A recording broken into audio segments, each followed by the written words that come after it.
Avant de plonger dans cette histoire incroyable, pensez à vous abonner à la chaîne et à activer la cloche. Ici, chaque récit a quelque chose à dire, et vous ne voudrez pas en manquer un seul. La pluie tombait drue sur les rues de New York, transformant les trottoirs en miroirs sombres. Les lumières des réverbères se reflétaient sur l'asphalte, projetant des éclats d'or et d'argent sur les façades des immeubles. Ethan Carter, millionnaire habitué aux excès et à la sécurité, marchait à grands pas vers sa limousine noire garée un peu plus loin. Sa journée avait été longue, réunions, contrats, négociations, mais ce soir, quelque chose allait briser sa routine.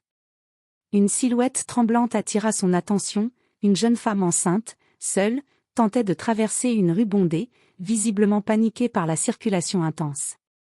Elle portait un manteau trop léger pour la pluie et semblait hésiter, son ventre arrondi comme un rappel fragile de la vie qu'elle portait. Ethan sentit une impulsion qu'il ne comprit pas immédiatement. Il courut vers elle pour la protéger, prêt à éloigner tout danger. Mais à ce moment précis, un cri déchirant retentit. « Ne monte pas dans la voiture !» Le cri venait d'un garçon, un enfant d'une douzaine d'années, qui courait sur le trottoir, les yeux écarquillés par la peur. Sa voix portait l'urgence, la connaissance d'un danger imminent. Ethan, concentré sur la femme, n'y prêta qu'une fraction de seconde d'attention. Le temps sembla ralentir. La femme enceinte glissa légèrement, Ethan la retint. Mais un fracas métallique suivit presque immédiatement. Un autre véhicule, filant trop vite sur la chaussée mouillée, heurta le garçon. Le corps de Jason Miller fut projeté contre le trottoir. Ethan courut vers lui, la pluie ruisselant sur son visage, mais il savait déjà, le garçon ne bougeait plus. Son cri résonnait encore dans l'air, mais le son était désormais tragiquement inutile. Dans ce moment suspendu, Ethan ressentit une première vague de culpabilité, un choc qui allait ébranler tout son univers. Il venait de découvrir que la richesse et le pouvoir ne pouvaient pas tout protéger, et que parfois, même les plus forts étaient impuissants face à la fragilité de la vie. Ethan Carter resta figé, agenouillé près du corps inanimé du garçon. La pluie tombait toujours, mais elle semblait maintenant froide, glaciale, comme si le ciel lui-même partageait sa douleur. Les sirènes approchaient, mais leur son lointain paraissait irréel, comme si le monde entier s'était arrêté autour de lui. La femme enceinte qu'il venait de protéger tremblait, serrant son ventre avec inquiétude. « Merci, merci », murmura-t-elle entre deux sanglots, incapable de comprendre l'horreur qui venait de se produire. Ethan ne répondait pas. Son esprit tournait en boucle sur le cri du garçon, « Ne monte pas dans la voiture !» Pourquoi ce cri? Pourquoi n'avait-il pas réagi? Quelques passants commençaient à s'agglutiner, leurs visages déformés par la curiosité et l'angoisse. Une femme criait pour qu'on appelle une ambulance, tandis qu'un homme secouait la tête en murmurant, « Tellement jeune, pourquoi ?» Ethan sentit son cœur se serrer. Il connaissait l'argent, le pouvoir, les contrats, mais jamais il n'avait été confronté à quelque chose d'aussi brutal et définitif. Jason Miller, l'enfant, Gisela, et rien ne pourrait changer ce moment. Quand l'ambulance arriva enfin, les secouristes se précipitèrent, mais il n'y avait plus rien à faire. Ethan recula légèrement, tremblant. Une culpabilité sourde l'envahit, plus profonde que tout ce qu'il avait connu auparavant. Il avait été là, juste devant lui, et pourtant, il avait échoué. Ce soir-là, alors que la pluie lavait les rues, Ethan comprit quelque chose qu'aucune richesse ne pouvait acheter, la vie est fragile, et parfois, même les plus puissants sont impuissants. Il fit une promesse silencieuse, une promesse qui changerait sa vie à jamais, il découvrirait qui était ce garçon, pourquoi il avait crié, et comment il pouvait honorer sa mémoire. Le lendemain matin, Ethan Carter était assis dans son bureau, la tête appuyée contre la vitre, regardant la pluie finir de tomber sur les gratte-ciel de Manhattan. Son téléphone vibrait sans arrêt, des messages de collègues, d'assistants, de partenaires commerciaux. Mais aucun d'eux ne comptait vraiment. Son esprit était obsédé par le visage du garçon, Jason, et par ce cri qu'il n'avait pas entendu à temps. Il savait qu'il devait comprendre. Qui était ce garçon? Pourquoi criait-il? Ethan n'était pas du genre à laisser les mystères non résolus. Il appela donc Lucas Reed, un détective privé réputé pour résoudre les affaires les plus sensibles et discrètes. « Lucas, j'ai besoin de votre aide, dit Ethan, sa voix grave et tendue. Bien sûr, monsieur Carter. De quoi s'agit-il? Un garçon, un enfant. Il est mort hier soir. Je veux savoir qui il était. Je veux savoir pourquoi il a crié. Lucas acquiesça silencieusement, comprenant que cette enquête ne serait pas ordinaire. Il commença par interroger les passants, vérifier les caméras de surveillance et fouiller les réseaux sociaux à la recherche de la moindre information sur l'enfant. Peu à peu, un portrait commença à émerger. Jason Miller, 12 ans, vivait dans un quartier modeste de Brooklyn avec ses parents et sa petite sœur, Lily. Courageux, prévenant et d'une maturité surprenante pour son âge, il était connu pour protéger ceux qu'il aimait, parfois au péril de sa propre sécurité. Ethan écoutait les rapports de Lucas, chaque détail l'atteignant plus profondément que le précédent. Il découvrit que le cri de Jason n'était pas un simple avertissement impulsif, il avait anticipé un danger réel. Jason savait que la rue était dangereuse, que certaines voitures allaient trop vite. Son geste était un acte de bravoure, un dernier effort pour protéger la vie de quelqu'un. Cette vérité frappa Ethan avec une intensité presque douloureuse. L'enfant avait agi là où lui, un homme riche et puissant, avait échoué. La culpabilité le rongeait, mais en même temps, il commençait à ressentir un profond respect pour ce garçon inconnu. Ce soir-là, Ethan prit une décision. Il devait rencontrer la famille de Jason. Il devait comprendre le monde qu'il avait à peine effleuré, un monde où le courage ne dépendait pas de l'argent, et où chaque vie, même la plus jeune, avait une valeur immense. Ethan Carter arriva dans le quartier modeste de Brooklyn, un monde qu'il connaissait à peine. Les immeubles étaient vieux, les trottoirs étroits et fissurés, et l'odeur de pain frais et de café se mêlait au relent de la ville. Il gara sa voiture et inspira profondément. Ce qu'il s'apprêtait à faire le mettait mal à l'aise, rencontrer les parents d'un garçon qu'il n'avait jamais connu, mais dont il se sentait responsable. Il frappa à la porte et fut accueilli par une femme aux yeux rougis par les larmes. C'était Rebecca Miller, la mère de Jason. À côté d'elle, un homme, Tom Miller, la mâchoire serrée, les traits tirés par la fatigue et le chagrin. Ethan sentit une boule se former dans sa gorge. « Bonjour, je suis Ethan Carter, je veux vous parler de votre fils. » Commença-t-il, maladroit. Rebecca le fixa, méfiante mais épuisée. « Vous êtes, qui ?» Ethan raconta l'histoire, sa présence au moment de l'accident, le cri de Jason, et son sentiment de responsabilité. Les parents écoutèrent en silence, les yeux rivés sur le sol. La douleur était palpable, presque physique. Tom éclata enfin en sanglots. Il a toujours voulu protéger sa sœur. Il a crié pour la sauver, et personne ne l'a écouté. Rebecca s'effondra dans les bras de Tom. Jason était un garçon si courageux, si intelligent. Ethan sentit son cœur se serrer. Il avait devant lui la preuve que la bravoure et le sacrifice pouvaient venir des âmes les plus jeunes, et que sa richesse n'avait aucune valeur face à cette réalité. Il s'agenouilla, comme pour se rapprocher d'eux. « Je sais que je ne peux pas ramener Jason, je ne peux pas effacer ce qui s'est passé, mais je veux aider. Je veux veiller sur Lily. Je veux m'assurer que votre fille ait tout ce dont elle a besoin pour grandir en sécurité. » Rebecca le regarda, des larmes coulant sur ses joues. « Pourquoi feriez-vous ça? Vous ne nous connaissez même pas. » Parce que Jason a crié pour sauver une vie. Et je veux que son sacrifice ait un sens. Je veux que sa bravoure vive à travers Lily. Un silence lourd tomba, seulement interrompu par le bruit de la pluie qui s'éteignait doucement. Pour la première fois depuis la tragédie, il y eut un sentiment de possible réconfort. Ethan avait trouvé un but, un moyen d'honorer la mémoire de Jason, et peut-être, de se racheter un peu aux yeux du garçon qu'il n'avait pas pu protéger. Dans les jours qui suivirent, Ethan Carter se sentit prisonnier de sa propre conscience.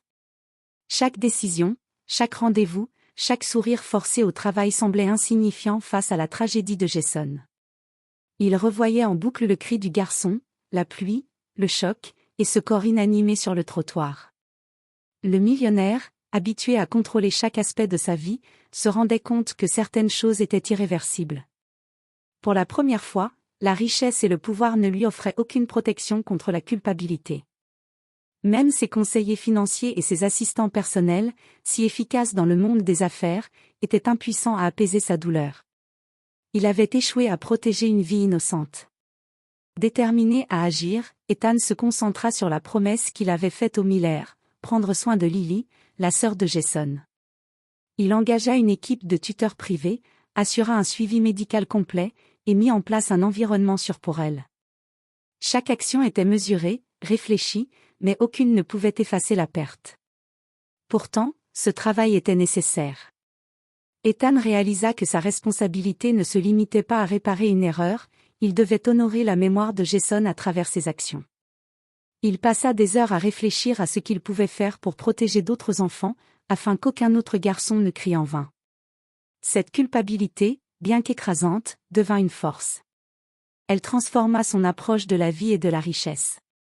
Là où il voyait auparavant des contrats et des profits, il voyait maintenant des vies à protéger, des familles à soutenir, des enfants à éduquer et à guider.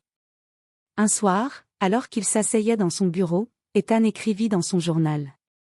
Jason Miller m'a montré que le courage et le sacrifice ne dépendent pas de l'âge, de l'argent ou du pouvoir.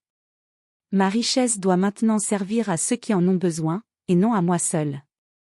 Il savait que ce chemin serait long et difficile, mais il était prêt à le suivre. Pour Jason. Pour Lily. Pour chaque vie innocente menacée par l'indifférence du monde. Quelques jours plus tard, Ethan se rendit au petit appartement des Miller pour rencontrer Lily, la sœur cadette de Jason. La fillette de 9 ans était silencieuse, assise sur le canapé, les yeux rougis par les larmes et la fatigue. Elle observait Ethan avec une méfiance naturelle, comme si elle sentait à la fois son pouvoir et sa sincérité. « Bonjour, Lily, je suis Ethan Carter, dit-il doucement, agenouillé pour se mettre à sa hauteur. Je veux t'aider. Ton frère aurait voulu que quelqu'un veille sur toi. » La fillette le dévisagea, incertaine. « Pourquoi vous voudriez m'aider? Vous ne me connaissez même pas. » Ethan inspira profondément. « Parce que ton frère était courageux. Il a essayé de te protéger, et je n'ai pas pu l'aider à temps. Mais je peux t'aider maintenant, et m'assurer que tu sois en sécurité et heureuse. » Les yeux de Lily s'embuèrent de larmes. Elle semblait à la fois réticente et touchée. Elle hocha lentement la tête, acceptant la promesse tacite de cet homme riche qui, pour une fois, semblait agir sans arrière-pensée. Ethan tint parole. Il engagea des tuteurs pour son éducation, finança son accès à des activités artistiques et sportives, et veilla à ce que chaque besoin médical et émotionnel soit comblé. Plus qu'une aide matérielle, il voulait offrir à Lily un environnement sûr et stimulant, semblable à celui dont elle aurait rêvé avec Jason.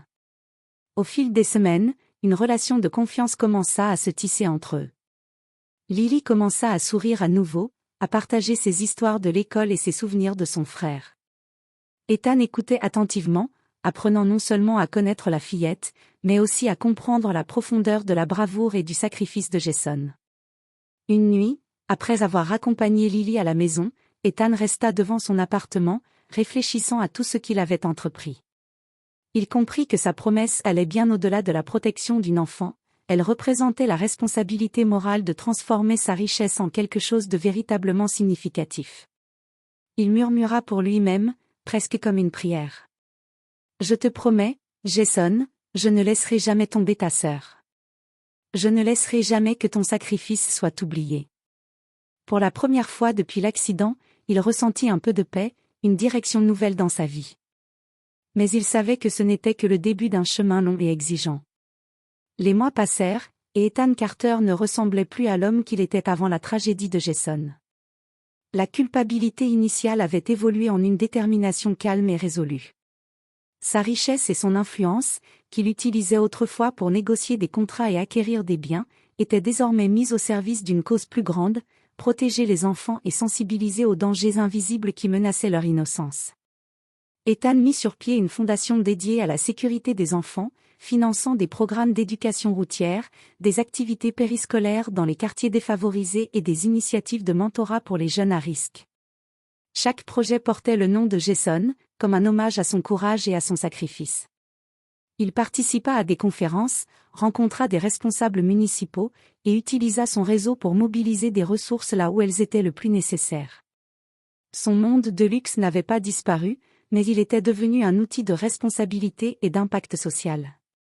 Les gratte-ciels qu'il contemplait autrefois pour admirer sa réussite étaient désormais des symboles de l'influence qu'il pouvait mettre au service des autres. À travers ses actions, Ethan découvrit une nouvelle satisfaction, un sentiment de but et de contribution qu'aucune transaction financière ne lui avait jamais apporté. Chaque sourire d'enfant, chaque histoire de vie protégée, chaque succès éducatif renforçait sa conviction, la véritable richesse réside dans l'impact que l'on a sur la vie des autres. Un soir, alors qu'il observait Lily dans son bureau de mentorat improvisé, Ethan sentit une émotion profonde le traverser. Lily, maintenant plus confiante et souriante, racontait aux autres enfants l'histoire de son frère, Jason, et de la bravoure qui avait inspiré tant d'actions autour d'eux. Ethan s'assit en silence, réfléchissant à la transformation de sa propre vie. La tragédie qui avait commencé par un cri désespéré dans la pluie avait semé une graine de changement, et il avait choisi de la faire grandir. Ce changement ne concernait pas seulement les autres, il l'avait changé lui-même, profondément, pour toujours. Jason m'a appris que le courage peut venir des plus jeunes, et que le sacrifice peut transformer un monde entier, pensa Ethan, le cœur apaisé mais conscient qu'il restait encore beaucoup à accomplir. Les années passèrent, mais le souvenir de Jason Miller ne s'effaça jamais dans l'esprit d'Ethan Carter. Chaque décision qu'il prenait, chaque programme qu'il finançait, chaque initiative sociale qu'il lançait portait la marque de ce garçon courageux qui avait crié un soir de pluie, « Ne monte pas dans la voiture ». La fondation qu'Ethan avait créée grandissait rapidement. Des écoles et des centres communautaires portaient désormais le nom de Jason, et les histoires de sa bravoure commençaient à circuler dans toute la ville. Les enfants des quartiers les plus défavorisés avaient maintenant accès à des mentors, à des activités sécurisées et à un environnement où ils pouvaient grandir sans craindre le pire. Lily, désormais adolescente, s'impliquait activement dans ces programmes. Elle racontait aux enfants la vie de son frère, sa vigilance, son courage et son sens du sacrifice. Ethan l'accompagnait parfois, observant avec fierté comment la mémoire de Jason inspirait les jeunes à être attentifs, responsables et généreux. Un jour, lors d'une cérémonie inaugurant un nouveau centre éducatif, Ethan prit la parole devant une foule d'enfants, de parents et de membres de la communauté. Jason Miller n'était qu'un garçon de 12 ans, mais son courage et son esprit ont changé ma vie, et peuvent changer la vôtre. Il nous rappelle que chaque action, chaque cri pour protéger quelqu'un, compte. Son héritage vit à travers nous tous. Les applaudissements résonnèrent, mais dans le cœur d'Ethan, c'était autre chose qui brillait, la conviction que le sacrifice de Jason n'avait pas été vain. La peur et la douleur avaient été transformées en force et en espoir. Plus tard, alors qu'il rentrait chez lui, Ethan réfléchit à tout ce qui avait changé depuis ce soir tragique. Il savait que sa vie, autrefois centrée sur le pouvoir et la richesse, avait trouvé un sens véritable. Le cri de Jason n'était plus seulement un avertissement, il était devenu une mission, une inspiration, un héritage vivant qui continuerait de toucher des générations. Ethan comprit enfin que certaines tragédies, aussi douloureuses soient-elles, pouvaient devenir des moteurs de changement et de transformation. Et dans chaque sourire d'enfant sauvé, dans chaque succès de Lily, Jason vivait encore. Des années avaient passé depuis ce soir tragique où Jason Miller avait crié sous la pluie. Ethan Carter, transformé par cette expérience, n'était plus le même homme. La culpabilité avait laissé place à une force tranquille et déterminée, guidée par un but plus grand que lui, protéger les enfants et honorer la mémoire de Jason. Lily, maintenant jeune adulte, se tenait aux côtés d'Ethan lors de la cérémonie annuelle de la Fondation. Elle parlait avec assurance aux enfants réunis, partageant les histoires de son frère et les leçons qu'il avait laissées derrière lui, courage, vigilance et générosité. Chaque mot résonnait avec puissance, et Ethan observait, ému, la façon dont la vie de Jason continuait d'inspirer et de transformer ceux qui l'entouraient. Après la cérémonie, Ethan resta seul quelques instants dans la cour du centre éducatif. Le soleil descendait derrière les immeubles de Manhattan, peignant le ciel de teintes orangées et rosées. Il pensa à Jason, à ce cri qui avait changé sa vie, et à tout ce qu'il avait accompli depuis ce moment. Il sentit enfin une paix intérieure, celle qui naît lorsque l'on transforme la douleur en action, le regret en responsabilité. La tragédie qui avait failli le briser était devenue une force de création et d'inspiration. Grâce à Jason, il avait trouvé le véritable sens de sa richesse, servir, protéger et donner un futur meilleur à ceux qui en avaient besoin. Ethan murmura doucement, presque comme un dialogue avec le passé. Merci, Jason, pour ton courage, pour ton sacrifice. Ton héritage vit à travers chaque sourire, chaque vie que nous touchons. Tu n'as pas crié en vain. Alors qu'il rentrait chez lui, il aperçut Lily discuter avec des enfants, leur enseignant des valeurs que son frère avait incarnées. Ethan sut que, même face à la douleur et à la perte, la vie pouvait porter un sens profond. La mémoire de Jason n'était plus un fardeau, elle était une lumière guidant leur chemin. Et pour la première fois depuis ce soir de pluie, Ethan sentit que la paix, celle qui guérit et inspire, avait enfin trouvé sa place dans son cœur.